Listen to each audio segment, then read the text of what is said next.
বালুরঘাটের মতো প্রান্তিক স্টেশনে এই কাজের জন্য 24,56,00,000 টাকা, মানে প্রায় 25 কোটি টাকা এখানে এই স্টেশনে এই কাজ হবে। 25 কোটি টাকা দিয়ে গোটা স্টেশনটাকে সাজানো হবে।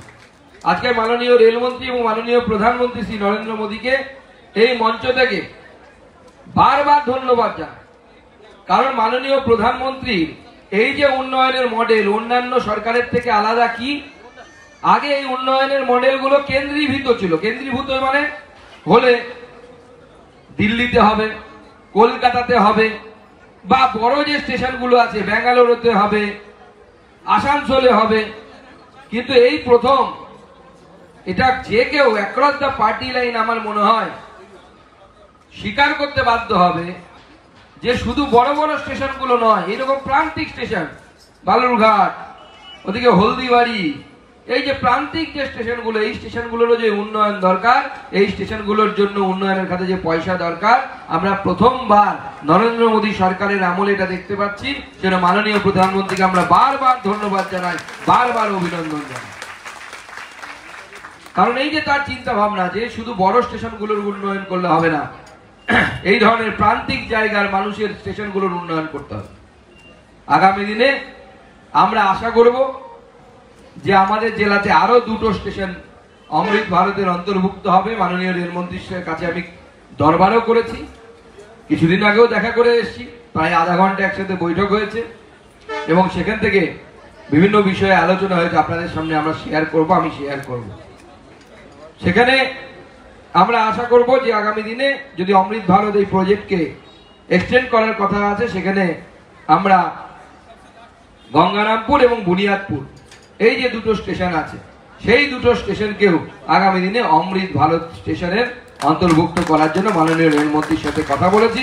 আমাদের বিধায়ক খুব অ্যাক্টিভ, বিধায়কও গিয়ে মাননীয় রেলমন্ত্রীর সাথে আমরা গিয়ে বিধায়ককে নিয়ে কথা বলে এসেছি।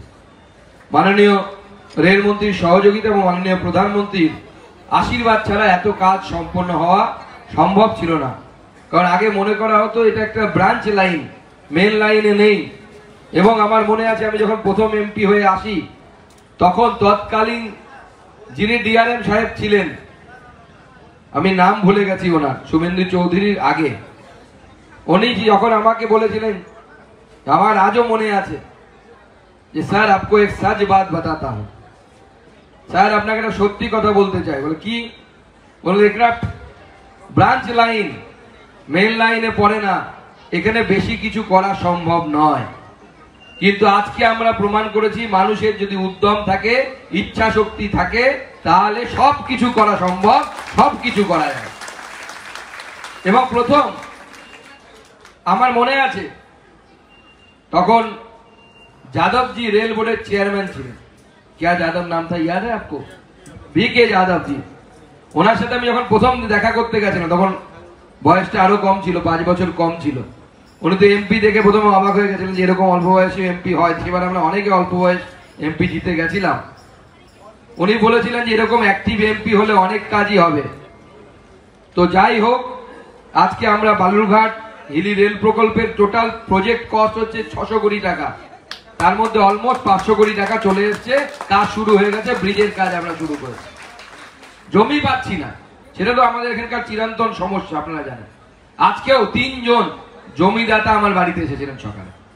তারা বলছে আমরা জমি দিয়ে দিয়েছি, আমরা জমি দিতে রাজি, আমরা জমি দিচ্ছি, টাকাটা দিন।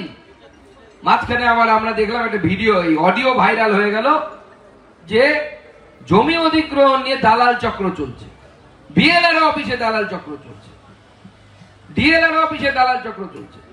আজকে আমি প্রশাসনকে প্রশ্ন করতে চাই, যে ব্যক্তির ভয়েস স্যাম্পল ঘুরে বেড়াচ্ছে সে এখনো গ্রেফতার হলো না কেন? গ্রেফতার হওয়া উচিত তো তার। সরকারি কাজে সে ঘুষ চাইবে, তাকে চাকরি থেকে সরিয়ে দিয়েছে ক্যাজুয়াল স্টাফ থেকে, কিন্তু তাকে এখনো পর্যন্ত গ্রেফতার করা হয়নি। নরেন্দ্র মোদী মাননীয় প্রধানমন্ত্রী, তার নীতি না খাউঙ্গা না খানে দুঙ্গা, আমরা সেই নীতিতে বদ্ধপরিকর। আমরা কোনোভাবে দুর্নীতি হোক পেতে চাই, এবং সেই জন্য আমার মনে হয় প্রশাসনের উচিত তার বিরুদ্ধে ব্যবস্থা নেওয়া, যারা দালাল চক্র চালাচ্ছে। সেখানে জমি অধিগ্রহণ করুন।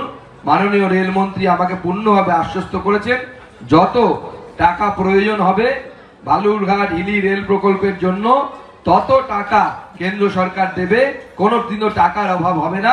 হিলি পর্যন্ত আমরা রেল পৌঁছে তবেই ক্ষান্ত হব, তার আগে আমরা থামছি না, যতই বাধা আমাদের সামনে আসে। গত কয়েকদিন আগে মাননীয় রেলমন্ত্রীর সাথে আমি বসেছিলাম, যে কথা আপনাদেরকে বললাম, সেখানে ওনাকে আমি কনভিন্স করতে পেরেছি এবং উনি আমার সামনে থেকে ফিনান্স সেক্রেটারিকে ফোন করলেন। ফিনান্স সেক্রেটারি থেকে কথা হয়ে গেছে, আগামী খুব তাড়াতাড়ি ভোট ঘোষণা হয়ে গেলে, হয়তো তার আগে হয়ে গেলে ভালো, না হলে ভোট ঘোষণার পর তো আর ঘোষণা করা যায় না, খুব তাড়াতাড়ি আমরা বুনিয়াদপুর থেকে কালিয়াগঞ্জ প্রকল্প, যেটা বন্ধ হয়ে গেছে, ওদের সরকারি ভাষায় বলে ফ্রিজ হয়ে গেছে, সেটাকে আমরা ডিপ ফ্রিজ করব, সেই কথা মাননীয় রেলমন্ত্রীর সাথে হয়ে গেছে।